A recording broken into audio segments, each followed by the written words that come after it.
profesor Felipe, que va a ser el morador de este conversatorio. Muy buenos días, chiquillas, chiquillos, profesores presentes. Ante todo, como muy bien decíamos al ingresar al comedor, al salón, que por supuesto conservemos el respeto, la atención necesaria. Tienen ustedes también una tarea que hacer, por lo tanto están ahora redactando, van a tomar apuntes.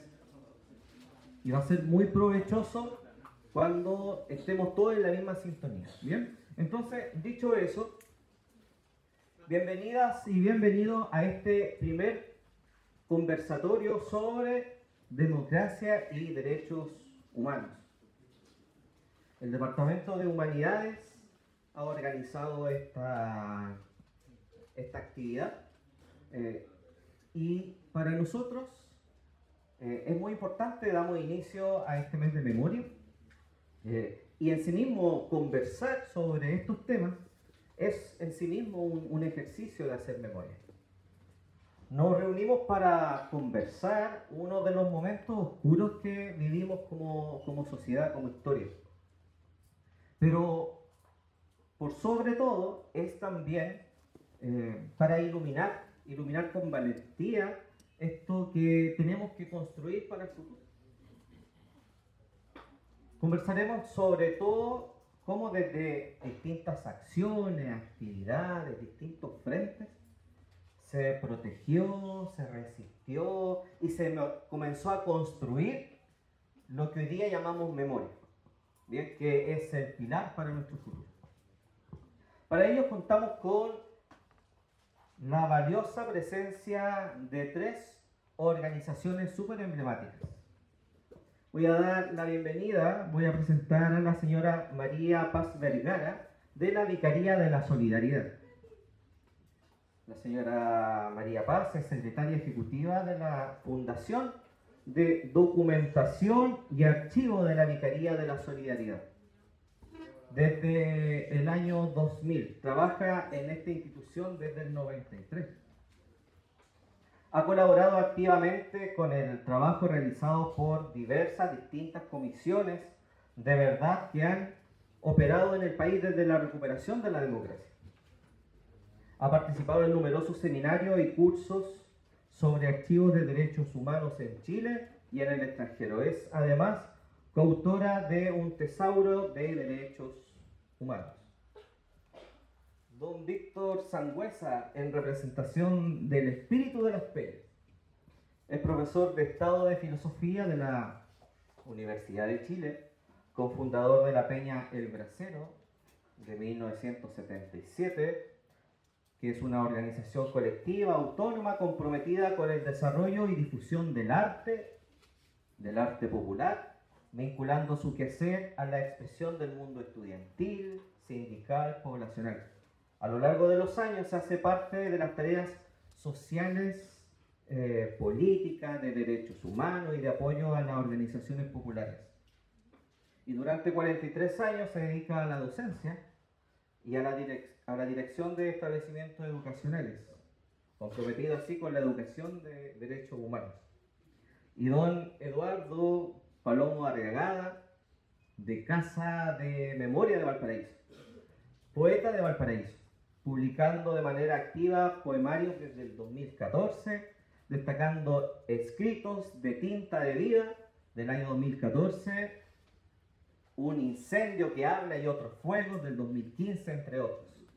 También ha sido publicado en diversas antologías, tanto en Chile como en el extranjero, en Argentina, en Australia, en España. Es activista desde su adolescencia, en organizaciones de derechos humanos, de diversidad funcional, donde ha sido invitado por distintas universidades, entidades gubernamentales y organizaciones del país. Ha dictado conferencias sobre discapacidad desde el arte, la cultura y los derechos humanos, en Argentina, en Cuba, en México, y actualmente es director de la Casa Memoria de Valparaíso. La estructura de este conversatorio será la siguiente. Cada representante tendrá 15 minutos para presentarnos el rol de su organización. Luego daremos un espacio para que ustedes hagan preguntas. Les pido que mantengamos un ambiente de máximo respeto durante todo este encuentro. Dicho eso, entonces, para comenzar, nos gustaría conocer más sobre el trabajo que realizaron y que siguen realizando. Le daré la palabra a cada uno por un máximo de 15 minutos. ¿Bien? ¿Para qué? Para que nos cuenten el origen de la organización, la misión y en este contexto de dictadura. Y vamos a comenzar con, si les parece, con la señora María Paz Vergara de la Vicaría de la Solidaridad.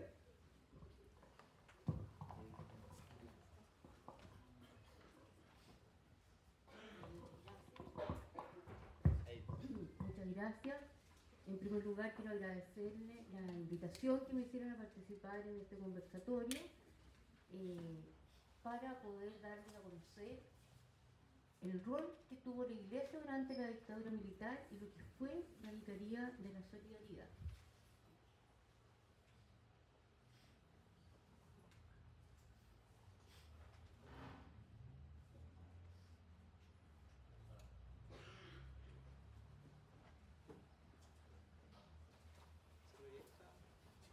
La historia de la Vicaría de la Solidaridad nace con el golpe de Estado de 1973, en que es derrocado el presidente que había sido el presidente Salvador Allende, quien había sido democráticamente elegido, y se instaura una dictadura cívico-militar. Como comienzan a detener y a haber una represión masiva y sistemática contra todas aquellas personas que habían apoyado el gobierno del presidente Salvador Allende, el cardenal Silva Enrique, en conjunto con otras iglesias, crea lo que se llamó el Comité de Cooperación para la Paz en Chile. Este comité fue un organismo ecuménico que estaba conformado por la Iglesia Católica, la Iglesia Luterana, la Iglesia Bautista, la Iglesia Evangélica y la comunidad judía. Y este comité, su función es dar asistencia legal y social a todas las víctimas que empezaron a existir desde ese momento. Profesores echados de las universidades, trabajadores echados de sus trabajos, estudiantes de colegios también echados, personas asesinadas, personas detenidas. Y ocurre que durante el año 73 al año 75, el gobierno, la dictadura, tiene una campaña horrorosa contra el comité, y diciendo que en el fondo están desprestigiando lo que estaba haciendo la Junta Militar en beneficio del país, estaban desprestigiándola fuera de Chile, etc. Y obligan al cardenal Silva Enrique a cerrarlo y detienen a numerosas personas del comité, a personas que trabajaban en el departamento jurídico, secretarias, sacerdotes. Y el cardenal lo cierra el 31 de diciembre de 1973 y crea la Vicaría de la Solidaridad el 1 de enero de 1976 y la instala en la Catedral de Santiago, en plena Plaza de Armas, en lo que había sido el Palacio Arzobispal, lo cual fue de una valentía y de una, en el fondo el cardenal de una fuerza impresionante de ser capaz de instalar esta institución tan criticada y que daba apoyo a todos los perseguidos, de instalarla en la catedral. Y la Vicaría de la Solidaridad se inspira en la parábola del buen samaritano, en la pastoral de la solidaridad, que hay que ayudar a todos, y así como el buen samaritano, recoger y acompañar a quienes están en problemas, indistintamente de lo que piensa y de quién sea. Esta fue la inspiración de la Vicaría de la Solidaridad. Aquí vemos en esta foto numerosas personas que están esperando a ser atendidas. Se les daba atención a los presos, a los familiares de los presos, para obtener su libertad. Y con el paso del tiempo se empezó a ver que había gente que entraba a ser detenida desaparecida, a la cual no se reconocía su detención y incluso muchos de ellos se dijo que no existían, que no tenía existencia legal. Aquí yo les muestro los casos de dos jóvenes, como ustedes, quienes fueron detenidos por sus ideas, fueron vistos al momento de ser detenidos por numerosos testigos, también fueron vistos en centros de detención, como ahí se señala, y hasta la fecha no se supo nunca más ni se sabe dónde están. Aquí tenemos documentos que dan cuenta, por ejemplo, el que está a mano derecha es el relato de un niño que estuvo en Villa Grimaldi, que es un centro de detención, y reconoce, la primera persona que reconoce la Villa Grimaldi como un centro de detención. Y este niño lo reconoce porque años antes, cuando había democracia, había ido a este lugar con su padre, que era arquitecto, para remodelar esta casa y hacerla un restaurante o discoteca. Después, ese trozo de género que ustedes ven es un pedazo de la ropa que llevaba una persona, una niña, al momento de ser detenida. ¿Y por qué es importante ese trozo de género? Porque sirve, en el caso de encontrarse osamentas, como un documento de reconocimiento de la persona. Es bien importante destacar que la labor de la vicaría, lo que más se conoce es todo lo jurídico, todo lo que yo me refería anteriormente, lo que significa de asistencia legal a los detenidos, a los familiares ejecutados, a los familiares de detenidos desaparecidos, etc. Pero la labor de la vicaría fue mucho más allá. Además que la labor de la vicaría fue a lo largo de todo Chile, no solamente en Santiago. Y en todo lo que tiene que ver con promoción de los derechos humanos. Se hicieron comedores infantiles. Durante esos años hubieron muchos problemas económicos, o sea, muchas familias sufrieron mucho hambre. Y para eso se crearon los comedores infantiles, que eran administrados, generados y en el fondo cocinaban, iban a buscar los alimentos. Las madres de estos niños y pobladores, en numerosas poblaciones funcionaron los comedores infantiles. También la vicaría tuvo programas de salud de atención primaria en distintos policlínicos para poder subsanar el problema de la desnutrición, problemas dentales, que las familias tuvieran acceso a la salud. También durante esos años hubo mucha cesantía, hubo una gran crisis económica en los años 80 y se crearon bolsas de trabajo de distintas especialidades, ustedes ven panadería, costura, para que la gente pudiera tener sus productos y trabajar. También se hicieron festivales solidarios para obtener recursos para los comedores infantiles, para las bolsas de trabajo, para comprar materiales, para las colonias urbanas, por ejemplo, se llevaba a jóvenes pobladores a veranear, ¿ya? Y para ello se recolectaban fondos a través de los festivales solidarios. También, durante esos años, se trabajó mucho haciendo arpilleras. Lamentablemente estas fotos son en blanco y negro, pero las arpilleras son en color, con retazos de género, con lana, y representan lo que va ocurriendo en el país, ¿ya? Lo que sienten las personas que hacen las arpilleras. Por ejemplo, los familiares de detenidos desaparecidos, muchas de ellas hicieron arpilleras expresando sus dolores y la búsqueda de sus familiares.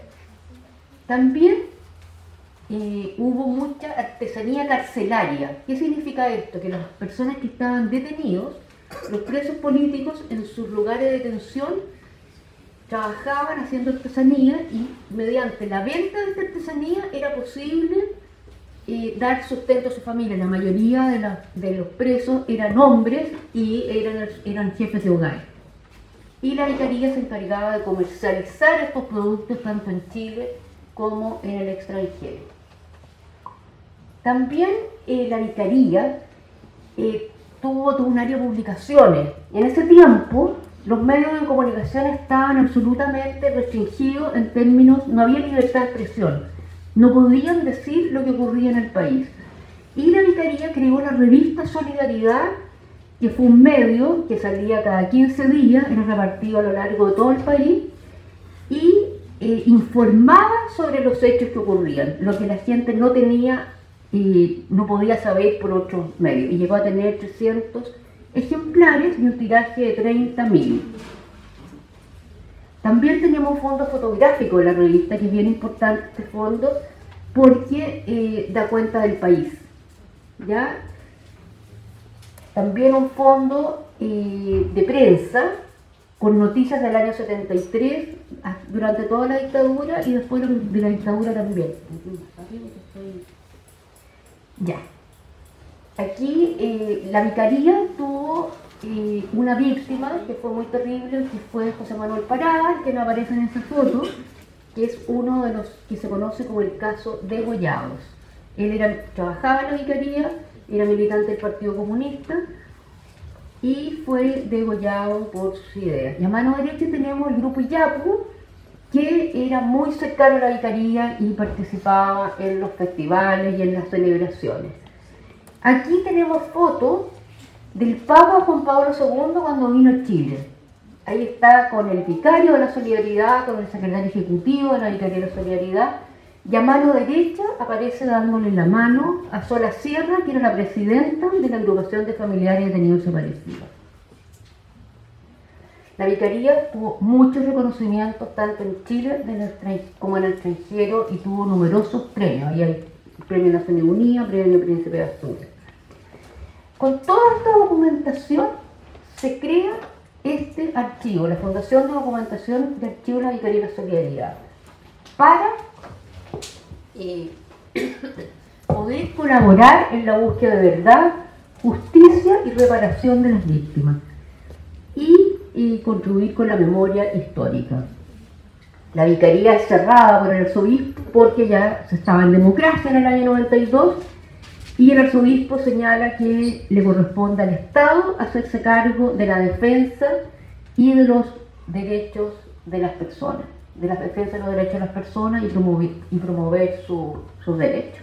Y por eso cierra la vicaría, pero crea esta fundación que actualmente tenemos muchas actividades. Parte de estas son visitas guiadas a la fundación. Yo los invito a todos ustedes para que conozcan el archivo.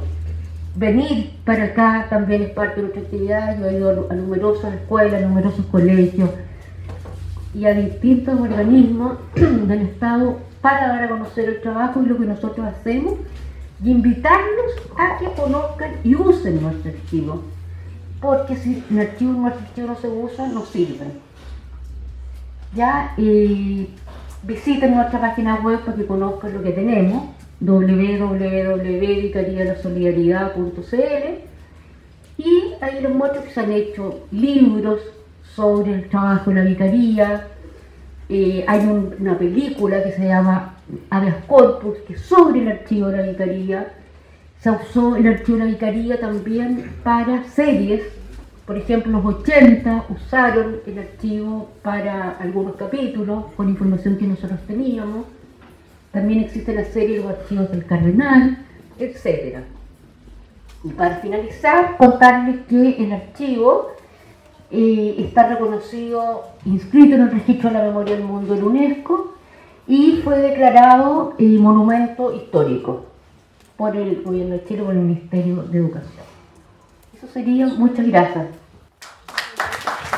Bueno, con este aplauso agradecemos a la María Paz.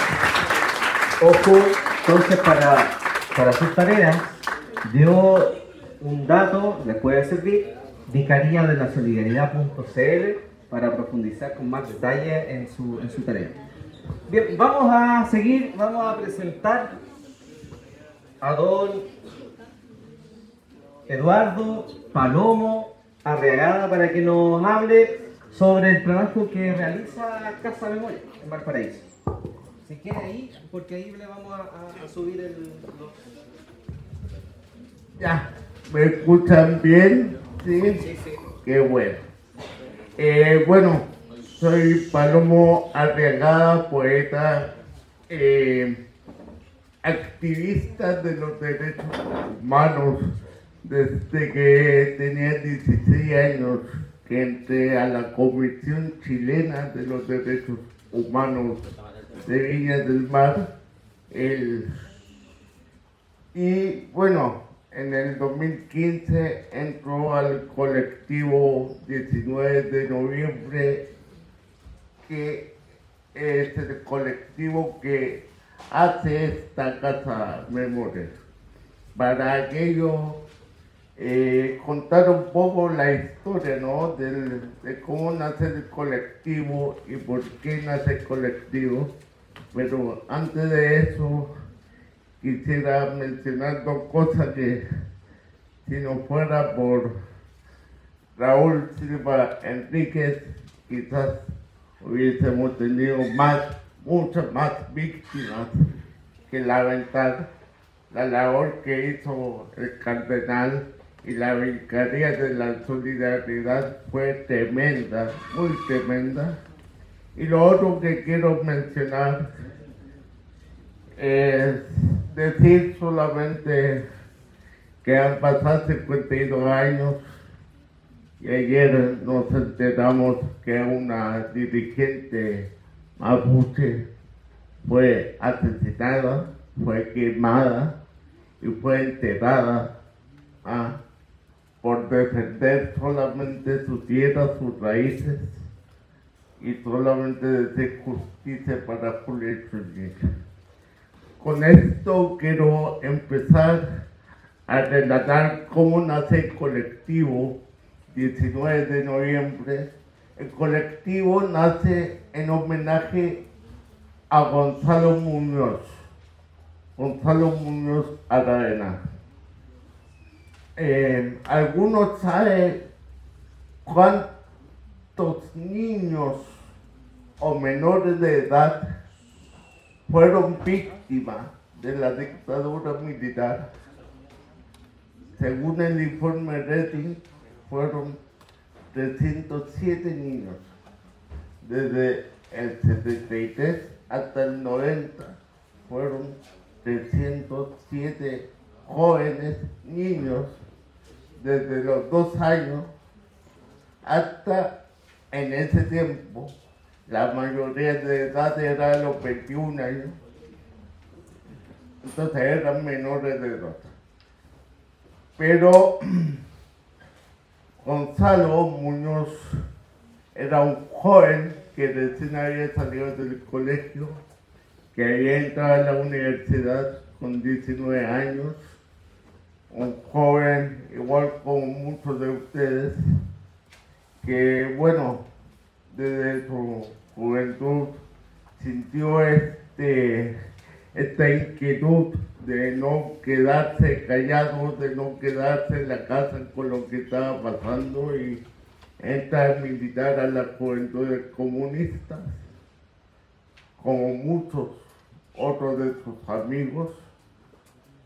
Y bueno, entra a estudiar también a la UPLA, entra a estudiar arte a la UPLA, y siendo estudiante de la UPLA, siendo militante, fue tomado preso en una operación que se hizo y cayó a la cárcel. Y un día 19 de noviembre de 1985, después de una larga huelga de hambre que hubo en todo Chile, de todos los presos políticos, ese día hubo riñas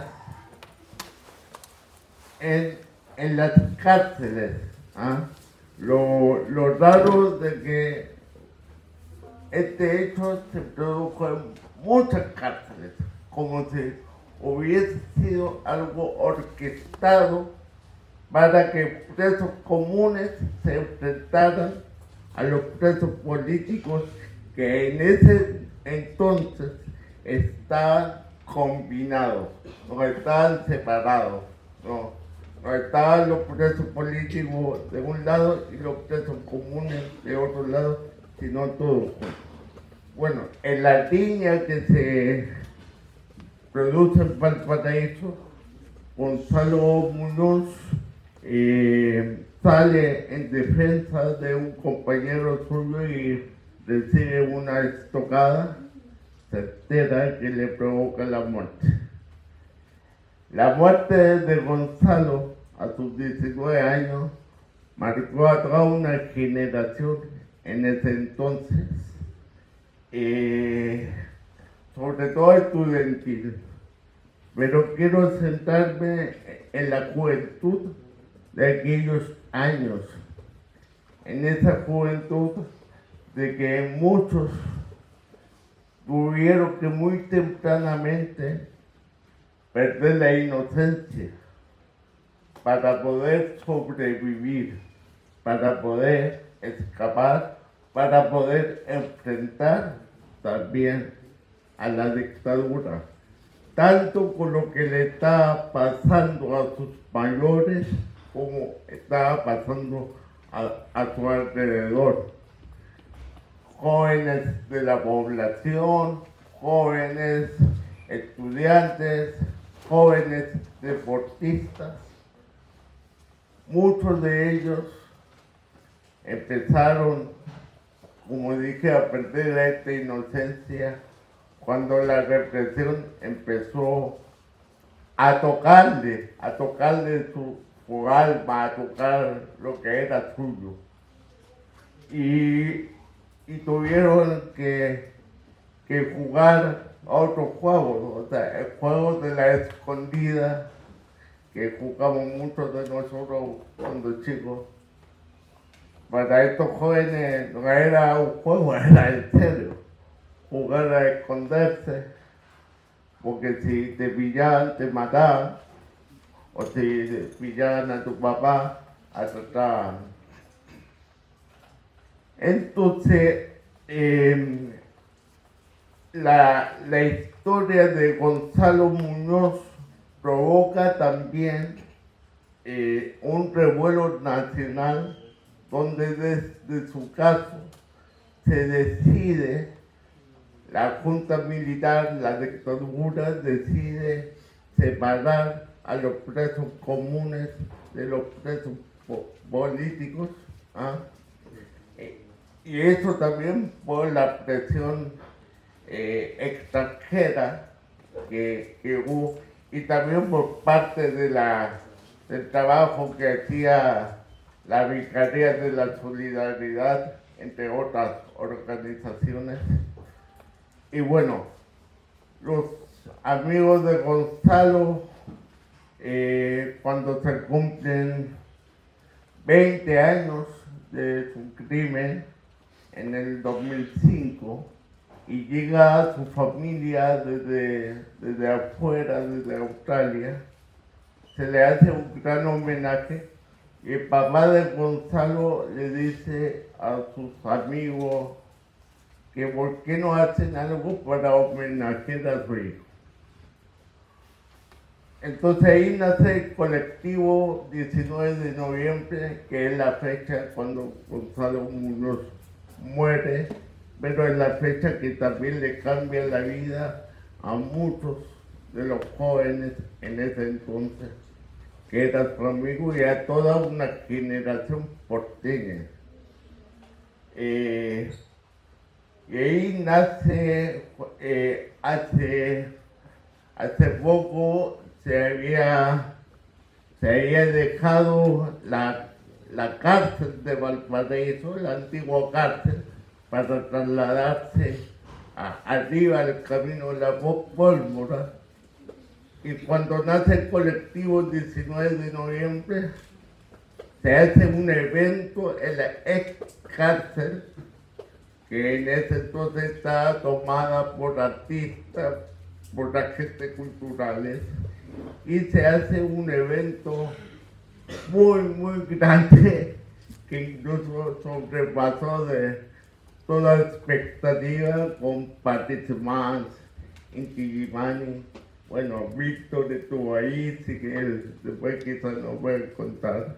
Y bueno, en el año 2015 tenemos la Casa Memoria de Valparaíso, que también están súper invitados para que puedan ir y hacer una visita guiada que se puede coordinar, donde esta Casa Memoria es una casa,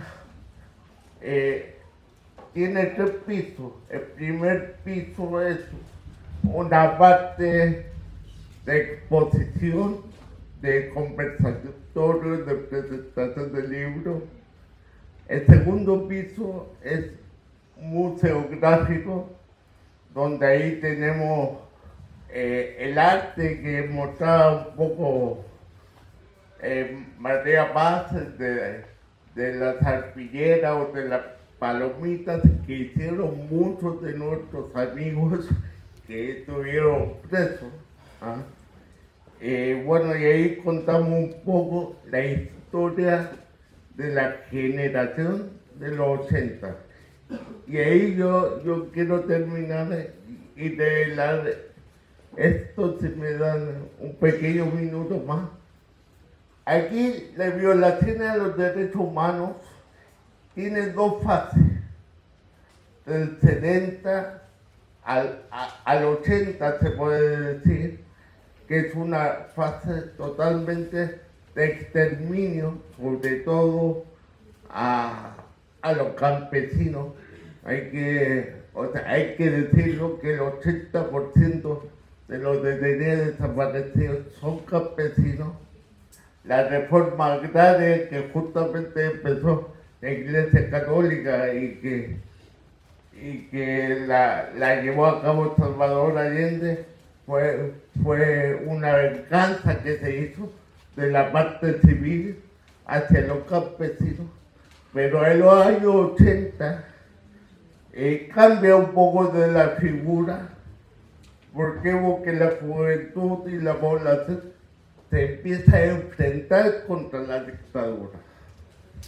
Entonces, ahí ya las víctimas, más que nada son las que se enfrentan sí o sí, ya sea cuerpo a cuerpo o con algunas acciones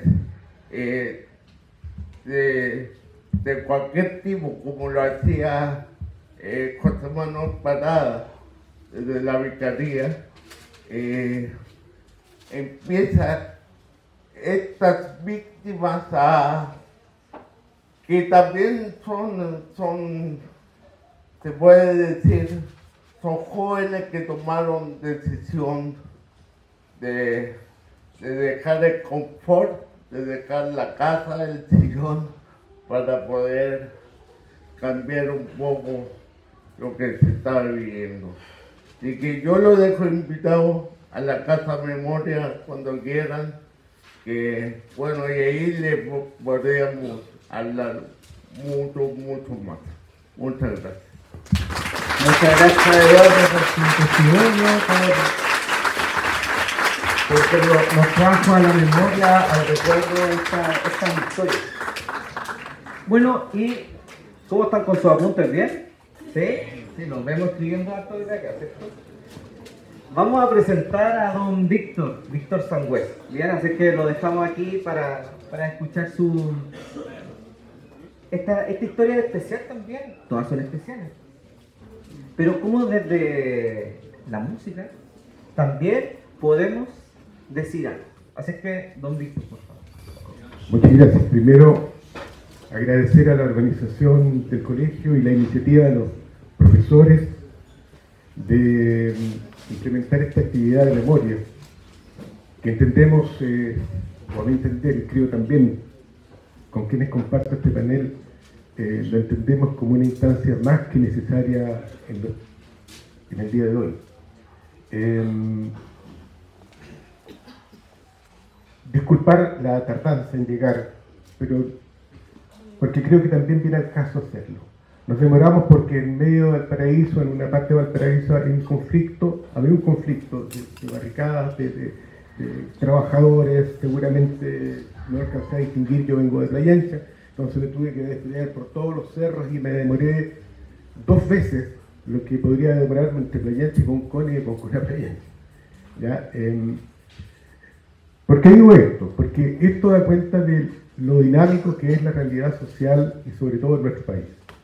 Aquí hay situaciones que ocurren día a día, que aquí no hay solucionado absolutamente nada, y que ustedes son partes como jóvenes también, y futuros adultos, de que en un momento determinado tengan que tomar decisiones, optar por cuál es el proyecto de país, el proyecto de sociedad a los cuales ustedes anhelan, el país que ustedes sueñan, el futuro que quieren para ustedes y ojalá para sus hijos. Dicho esto, ¿cierto? Valga como una primera precisión del contexto con el que inicio esta presentación, que tenemos poco tiempo, 15 minutos me dijeron, pero bueno, yo soy re bueno para hablar, y más aún, ¿no es cierto?, con todos estos clics que estaba haciendo a partir del relato, de la exposición de mis compañeros de panel. Verdaderamente la historia es abrumadora y uno va haciendo ahí enlaces y se le van ocurriendo cosas y por lo mismo quiero también, y sé que ellos también tienen clara conciencia que hubo muchas cosas que no alcanzaron a decir y que se les quedaron guardadas, ¿cierto? Y que es lo que verdaderamente hace la historia de los pueblos, el detalle, eso que ocurre en la calle, en la esquina, ¿cierto? Allí está la historia de los pueblos, no en los libros. En los libros hay referencias muy generales. Lo que el pueblo es capaz de escribir, de dejar en su memoria, eso es lo relevante. Dicho este saludo, y honrando, por supuesto, el tiempo que tenemos,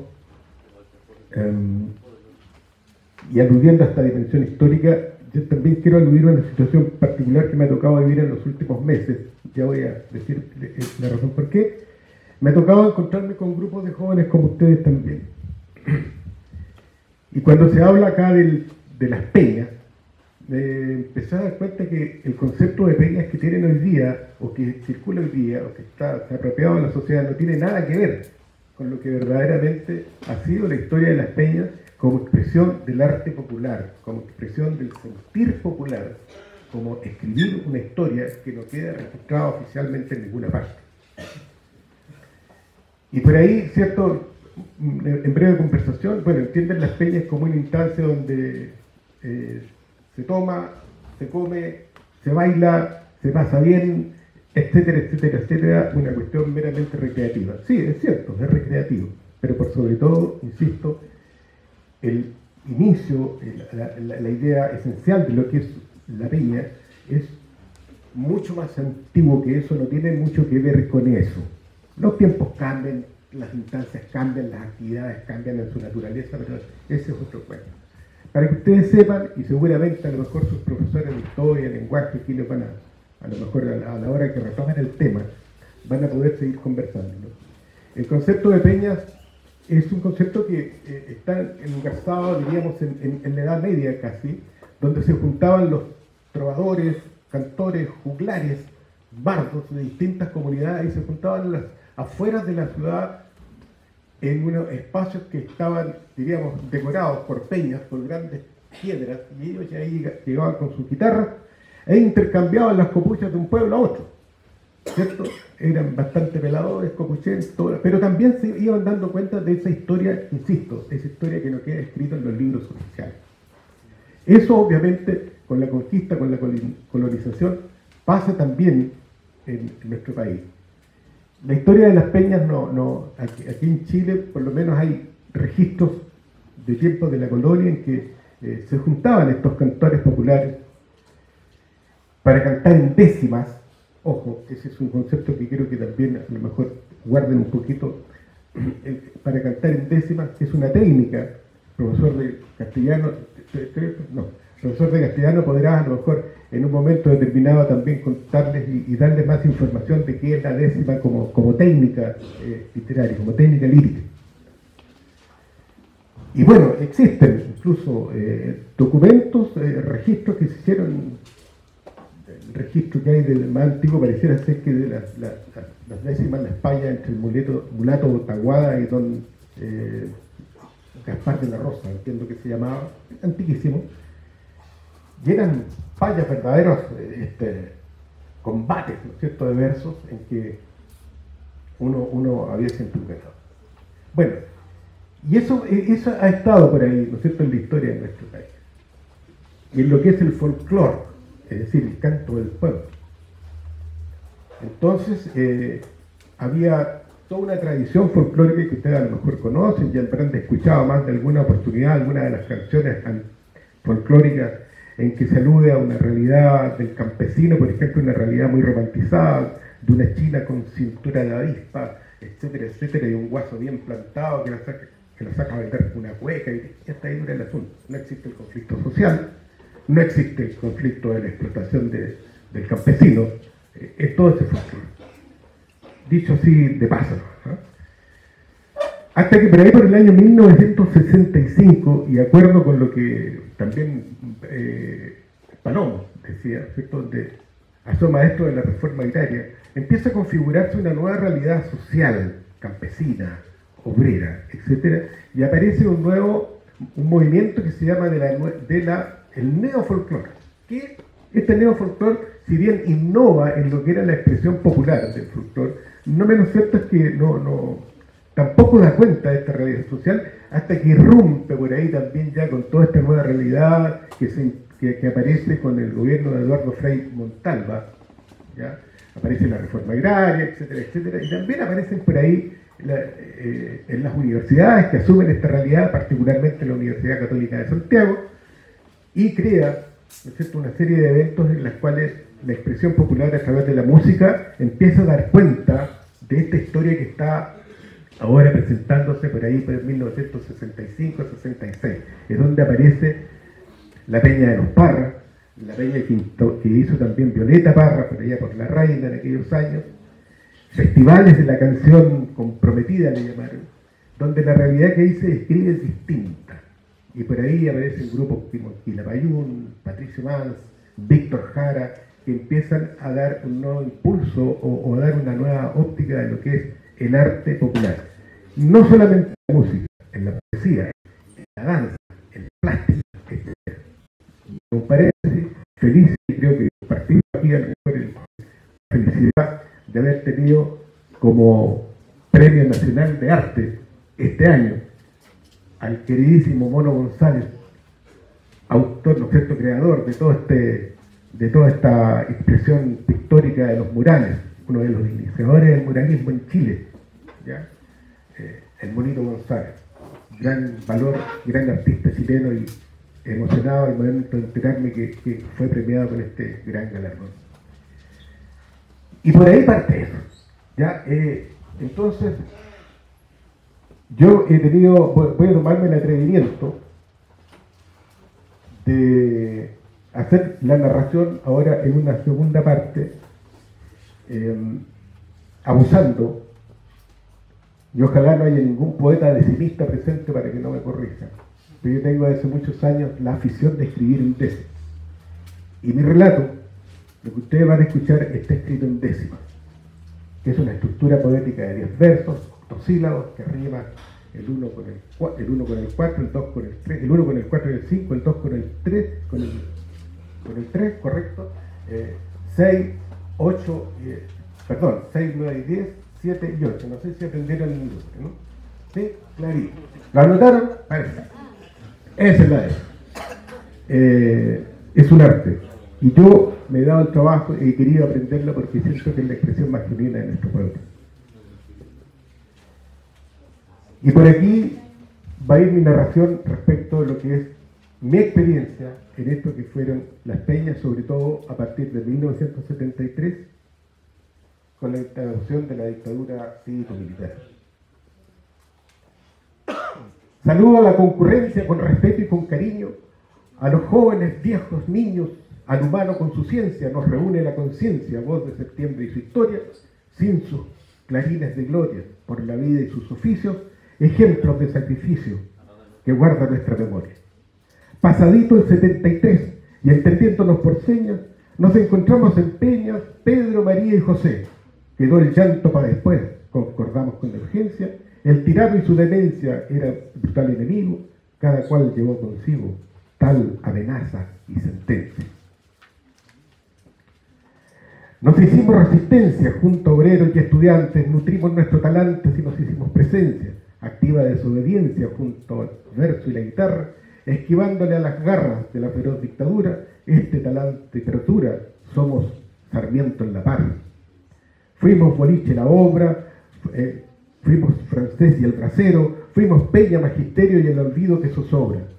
El caminar se recobra hoy día, siglo XXI, por construir un futuro de plenitud en lo humano, extendemos nuestras manos y aquí no falte ninguna. Bien, ya estamos presentados, sin remilgos ni dobleces, por el día que amanece y aquel que no ha despertado, por el sueño desvelado, por el mar y por su enero, por el sol y su sombrero, por allende continente, es el canto permanente del colectivo El Bracero.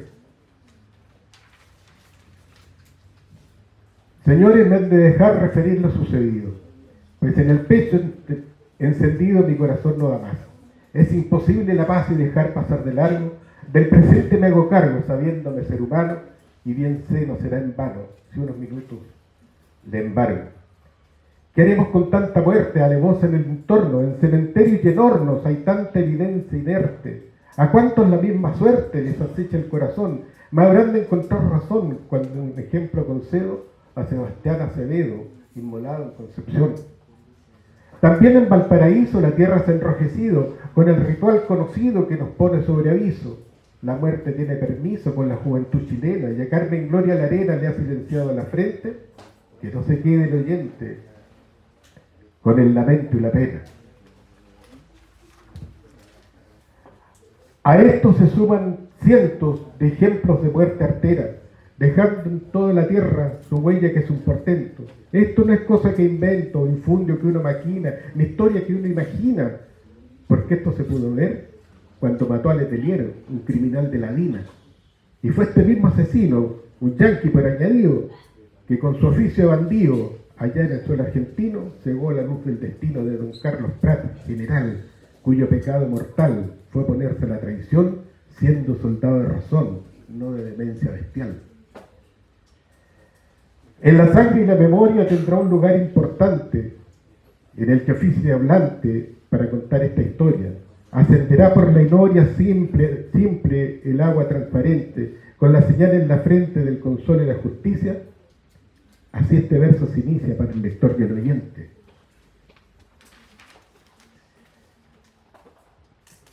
Cayó herido el caminante a manos de los bandidos. Vejado y adolorido no tenía semejantes, muchos seguían campantes por medio o indiferencia, acallaban su conciencia, evitaban al hermano, pero el buen samaritano trajo el auxilio y su herencia.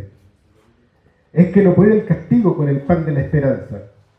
La verdad en la balanza se desgrana como trigo, canta en la voz del testigo que optó por la humanidad, por su clara dignidad, por Jesús y por María, creó así la vicaría de la solidaridad. Permítame que le llame don Raúl del pueblo entero, cardenal y compañero en la noche del infame. También que en su nombre aclame a quienes dieron sus vidas por aliviar las heridas del pueblo en nombre de Dios, cual paloma que volvió con una señal perdida. Al despedirme les canto un fruto de mi cosecha.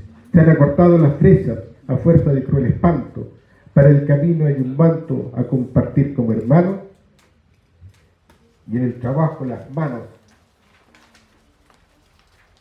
deben crear un país muy profundo en su raíz y en los derechos humanos.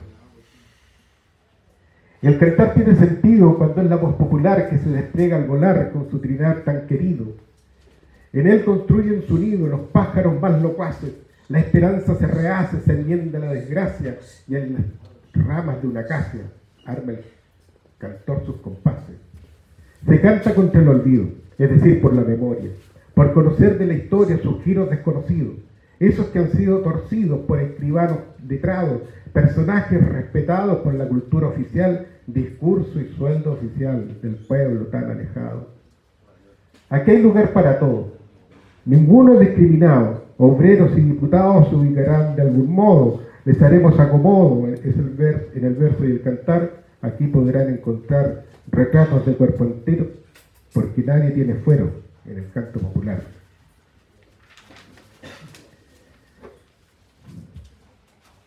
Memoria para el mañana, en versos y melodías, esperanzas y alegrías al vuelo como campanas, cruza el cielo su proclama con luminosa verdad, urgente necesidad de despojarse de egoísmo y orgulloso sectarismo por construir la verdad. Gustavo Gatica. Desde tu herencia es que vemos desde tu herida es que vemos lo que hemos de construir, el tejido por urdir y la historia que queremos. Contra el miedo venceremos, codo a codo, fila a fila. Contra el dolor que mutila, somos pueblo y poesía, claridad de mediodía, con la luz de tus pupilas. Propuesta por despedida. Sigámonos encontrando y por consigna sumando, en recintos y avenidas, aprendiendo en las heridas, en palomas y en canciones, ríos y constelaciones, adolescentes y ancianos, recuperando lo humano, alamedas y rincones. Muchas gracias.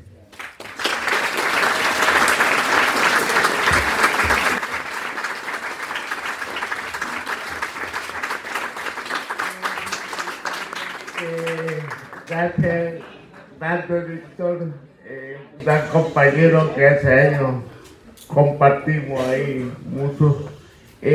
Chicos, me tengo que ir, tengo un compromiso en Santiago, pero quisiera antes solamente decir, chicos, de que, a ver, vivan, inquiétense y defiendan lo que estamos haciendo acá. Lo que está haciendo Víctor, María Paz y quien habla, costó mucho que ustedes puedan igual educarse, salir a caretear, a pololear tranquilamente. Costó mucho. Defiendan lo que tenemos de democracia, quizás no es perfecta. Lo que hizo Víctor, lo que hago yo también. Me hubiese gustado mucho hablarles de la literatura en la dictadura, qué pasó con la literatura. Pero bueno, todo arte fue y es un foco de resistencia. Hay un filósofo que por ahí la gran profesora médica se lo puede enseñar. Hay un filósofo, Michel Foucault, que dijo, donde hay opresión, hay resistencia. Siempre va a haber resistencia donde hay opresión. Y donde hay resistencia, hay creación. Porque la resistencia no es solamente algo cinético, algo de fuerza. También hay algo de creación, de cómo salir de aquello que te está oprimiendo. Entonces, donde hay opresión, hay resistencia, donde hay resistencia, hay creación. Y yo siempre digo que donde hay creación, siempre va a haber poesía. Así que chicos, eso ahora lo tengo que dejar. Muchas gracias al colegio. Con este aplauso vamos a despedir a Paloma, pero también vamos a abrir espacio para preguntas para nuestros dos panelistas que nos acompañan. Entonces, dicho esto, les pedimos que brevemente se acerquen adelante a aquellos jóvenes que deseen, participen con sus preguntas. ¿Ya? Pero aquí ya vienen algunos. Ah, no, me hizo.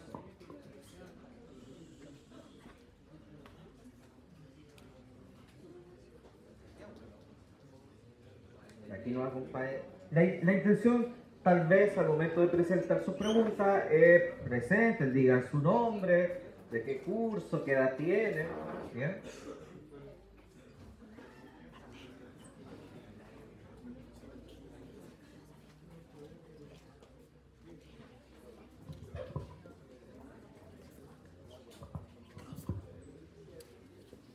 Para los que se preguntan, y estamos aquí adelante y no vemos qué está pasando atrás.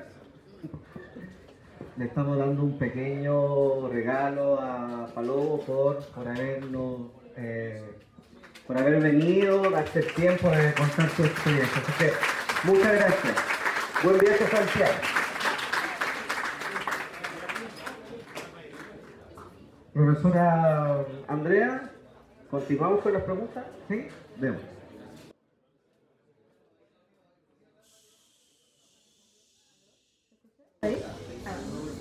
Hola, buen día mis compañeros, a los estimados presentes. Soy Sofía Castillo del tercero medio A. Primero que nada, muchas gracias por venir a realizar este conversatorio para nosotros, de verdad, lo aprecio mucho. Y mi pregunta es para Víctor Sangüesa, ¿cuál es el desafío actual en general para llegar a las nuevas generaciones como audiencia?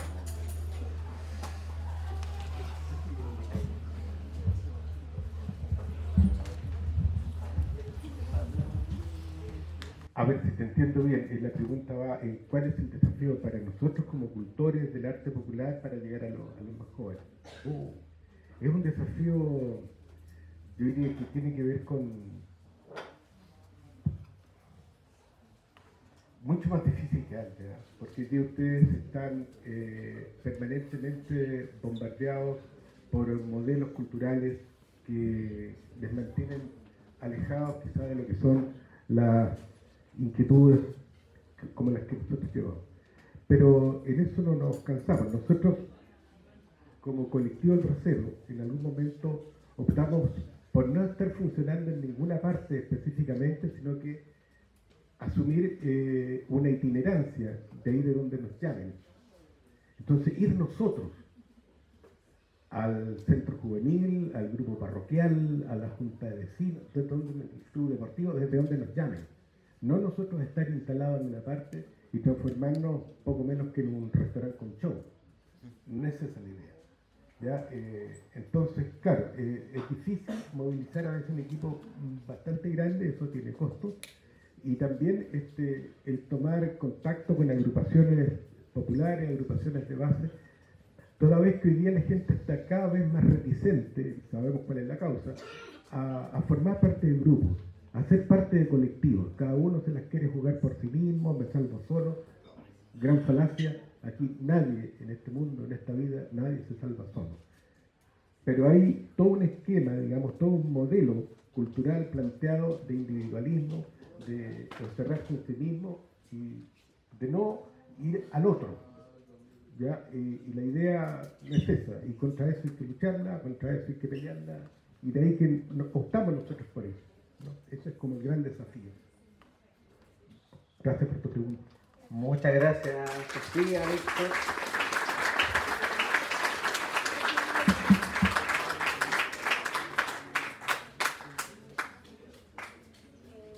Hola, buen día. Le traigo una pregunta a la señorita María Paz. Al enfrentar un poder estatal que opera al margen de la ley, ¿de qué manera el trabajo de las organizaciones de derechos humanos, como la Vicaría, logró desafiar la legitimidad del régimen?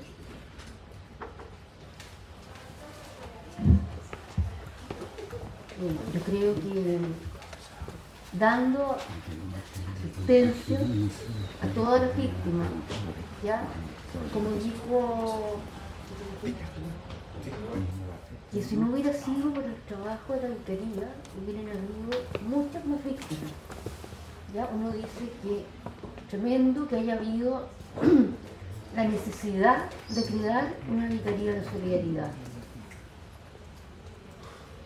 Y uno ve hasta la fecha cómo tanto las víctimas como la sociedad reconoce el trabajo que hizo la Vicaría. ¿Ya? Hay muchas personas que acuden actualmente a la Vicaría para rememorar lo que les ocurrió, como todo un trabajo de memoria. ¿Ya? Yo creo que también parte del desafío que tuvo la Vicaría, o sea, se demuestra como el desafío y cómo venció a la dictadura, es la oposición que tuvo de parte de la misma dictadura. No sé si te respondo. Muchas gracias.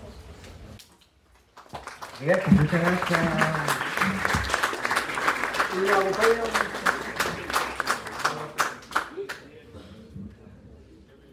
Hola, mi nombre es Diego Alcántara y mi pregunta va para el señor Víctor Sangüesa.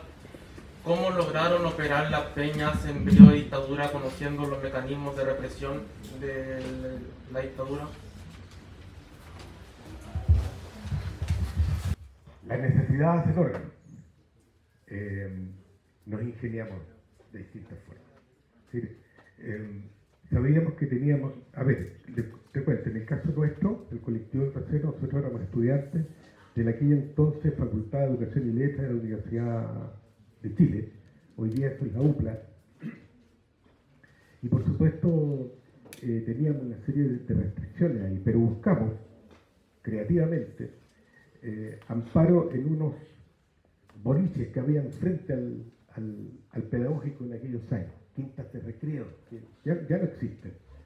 Y logramos hablar con sus dueños y les planteamos que éramos estudiantes y queríamos hacer una actividad artístico-cultural, etcétera, etcétera. Y dijimos, bueno, ya, para ellos también les significaba una entrada económica de consumo, etcétera, etcétera. Eso por una parte.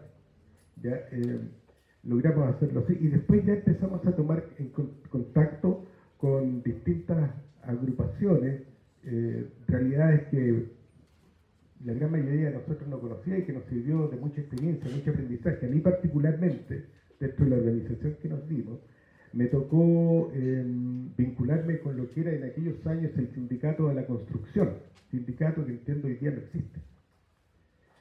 Pero lo voy a decir con mucho cariño. Con los viejos de la construcción yo aprendí todo lo que me aprendí en toda mi vida escolar y todo lo que a ese momento en la universidad yo no había aprendido. Humanidad, personas muy cultas, personas muy inquietas por lo que significaba ese momento histórico y que como experiencia en aquel entonces era muy joven, era estudiante todavía en la universidad, me sirvió mucho. Entonces, y por ahí, ¿cierto? Aparte de lo que tú decías, cómo logramos vincularlo, cómo pudimos saltarlo con alta creatividad. Por eso decía la necesidad de hacer el órgano. Teníamos que ingeniárnosla. Hubo compañeras que se vincularon con centros de madre, con centros juveniles, compañeros que también pertenecían a grupos juveniles de parroquia. Y por ahí empezamos, ¿cierto? Ya hasta que nos establecimos un circuito, digamos, de lugares donde podíamos estar. Éramos amigos también de gente de la Universidad Católica, de la Universidad de Santa María en aquel entonces, y bueno, pudimos con eso paliar un poco todas las dificultades y restricciones que teníamos. Sé que lo había pagado, perdón. Eso sería lo de...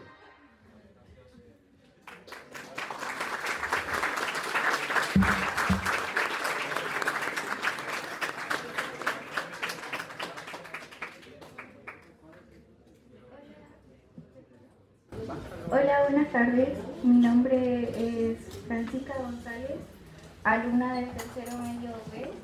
Y primero que nada doy las gracias porque vinieron a acompañarnos a hablar sobre este tema. Mi pregunta va dirigida para María Paz y es: ¿de qué manera el gobierno intentó disolver la vicaría?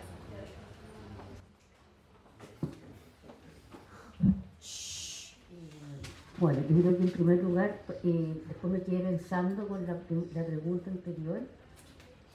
Yo creo que hay que destacar fundamentalmente la fuerza de la vicaría está en la presencia y en el cardenal Raúl Silva Enrique.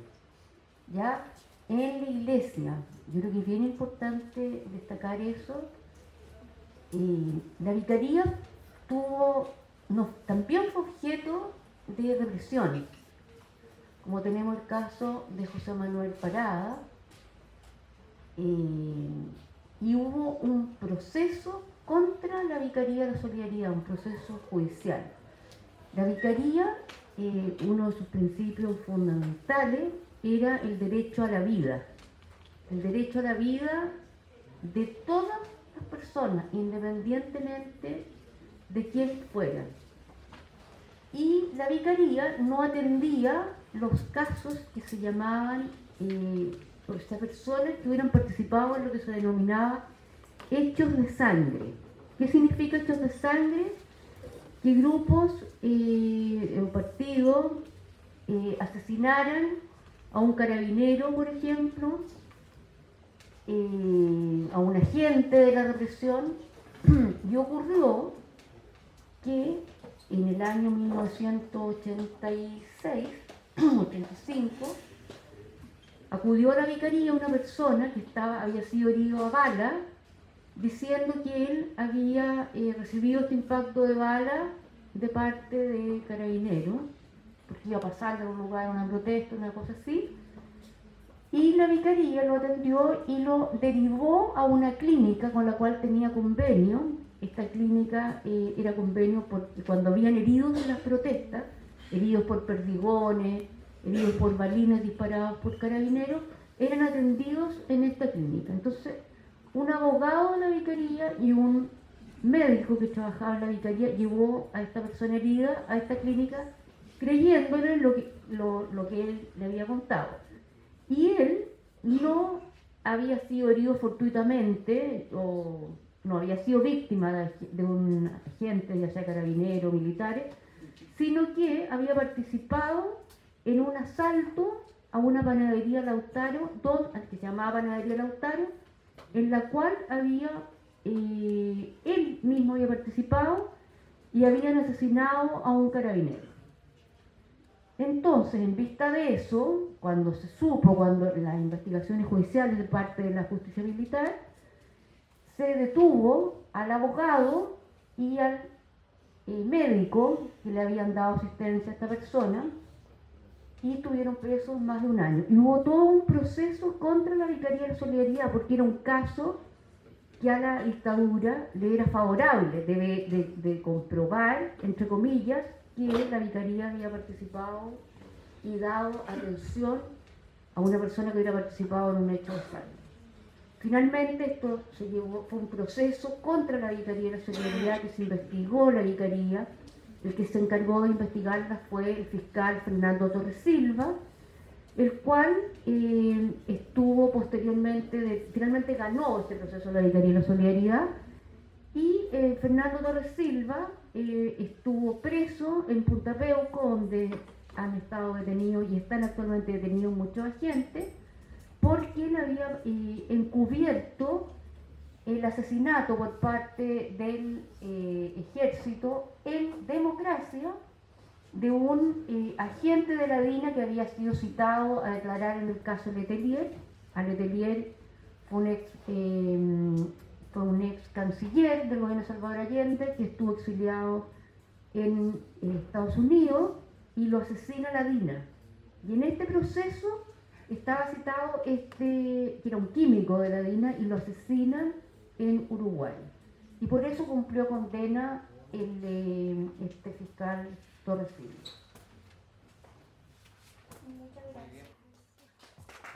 Muchas gracias. Bien. ¿Tenemos más preguntas? ¿Tenemos preguntas?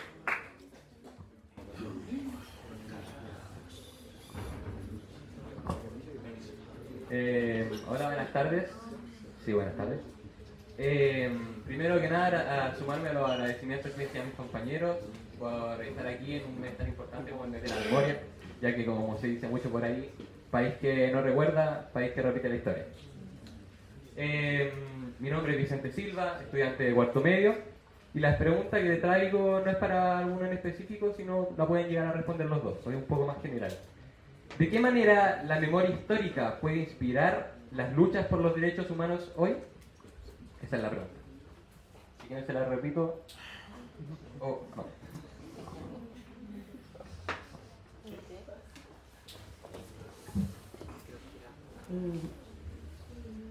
¿Se oye? Sí. Bueno, en primer lugar, que los derechos humanos son de todos y todas, dignifican a las personas. Yo creo que es bien importante decir, de aprender, de que hay cosas que no pueden resolverse, o sea, los conflictos sociales no pueden resolverse violando los derechos de las personas, ¿ya? La importancia de respetar, de respetarse, de ser tolerante, de que la tolerancia es con el que es distinto, no es con el que es igual a uno.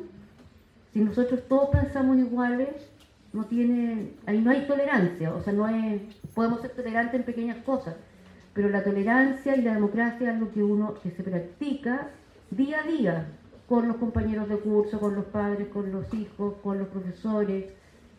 En las relaciones es algo que uno tiene que ir aprendiendo a vivirlo. Después ver que lo que ocurrió durante la dictadura provocó muchas víctimas, que en el fondo lo que ellos querían era soñaban con un Chile para todos, vivir mejor todos, y que costó mucho. O sea, costó mucho recuperar la democracia. Entonces yo lo que les diría es el respeto a los derechos humanos, el respeto a los otros, es una manera de cuidar la democracia que tenemos.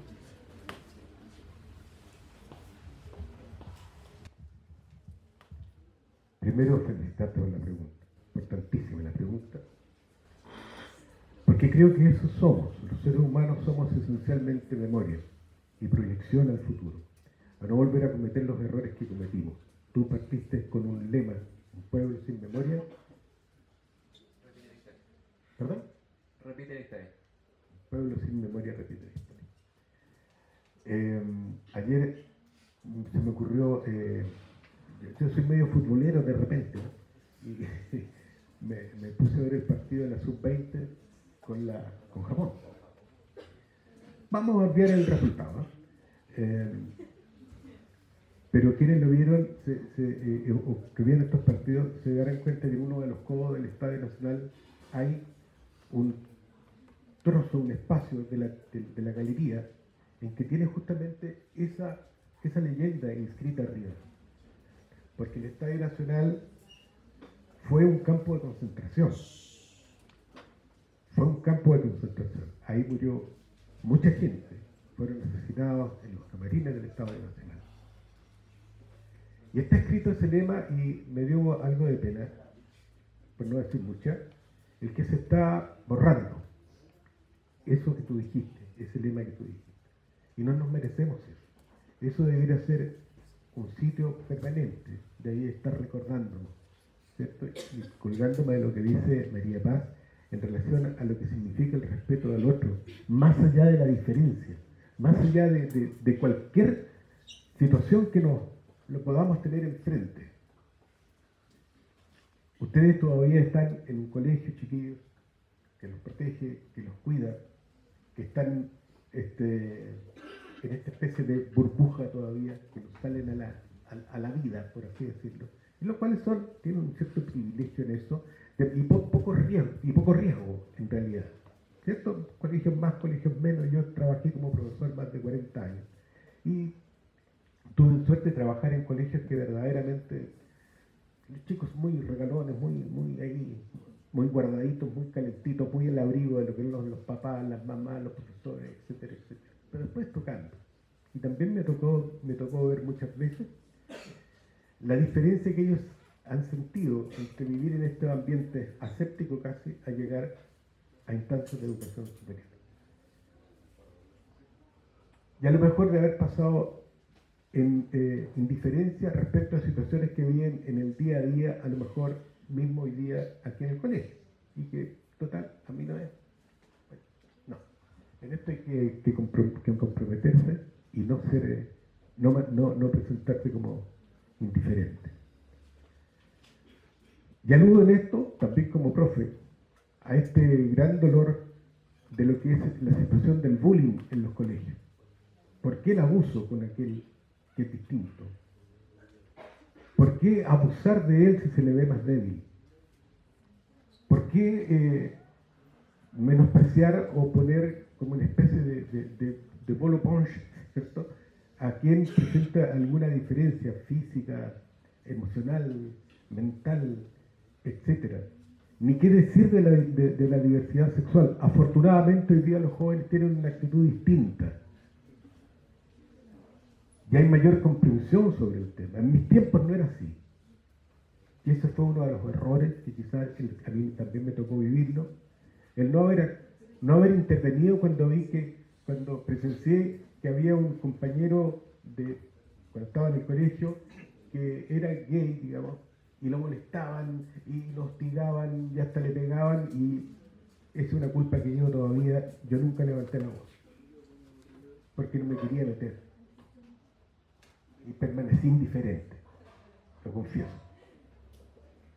Entonces, el respeto por los derechos humanos parte desde la instancia diaria que nos toca vivir en el ambiente, en el espacio que nos ha correspondido vivir, en el vecindario, en el colegio sobre todo, que es donde más aprendemos de eso. Entonces, chicos, ustedes son niños inteligentes, ya están culminando su enseñanza media, archiven en su memoria todo aquello que les parece que como proyecto país ustedes no quisieran estar en él, no quisieran estar viviéndolo.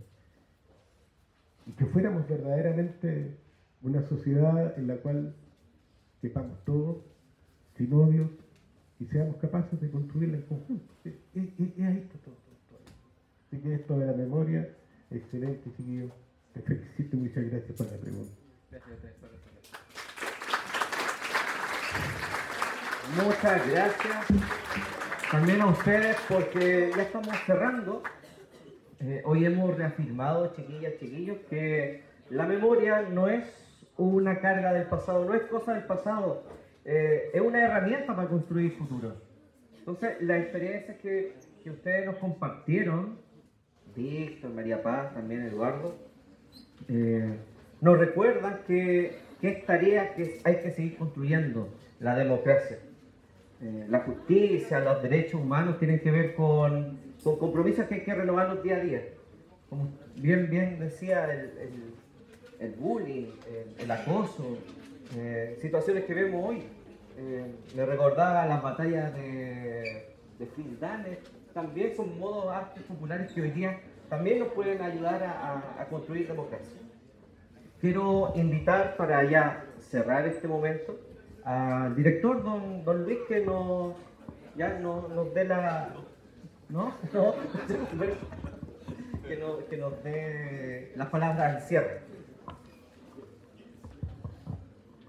Bien, a ver, muy breve. Buenas tardes a todos y a todas. Buenas tardes a todos y a todas. Ya. Agradecer especialmente a nuestros panelistas, María Paz, Eduardo, que se tuvo que retirar, y a don Víctor Sangüesa, que nos conocemos algunos años, ¿ya? Pero bueno. Él me hizo clase.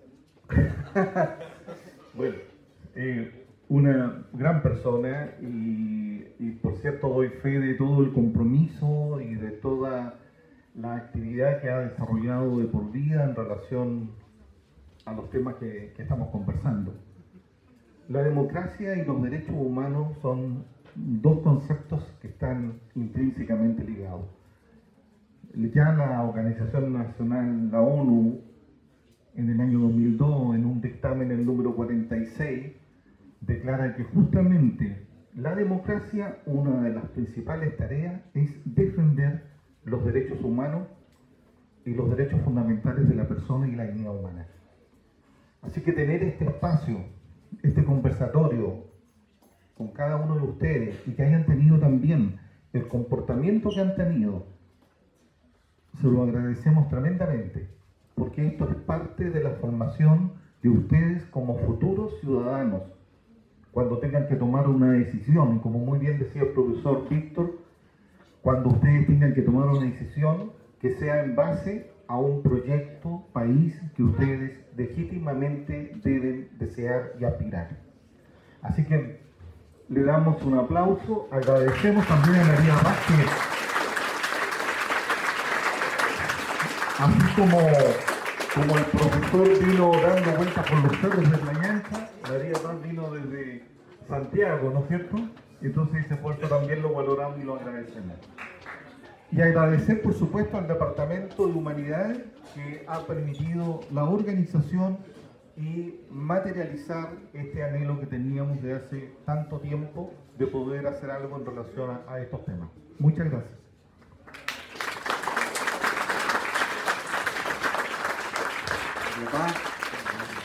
Tenemos un presente, chiquillo, algo para el que tenemos.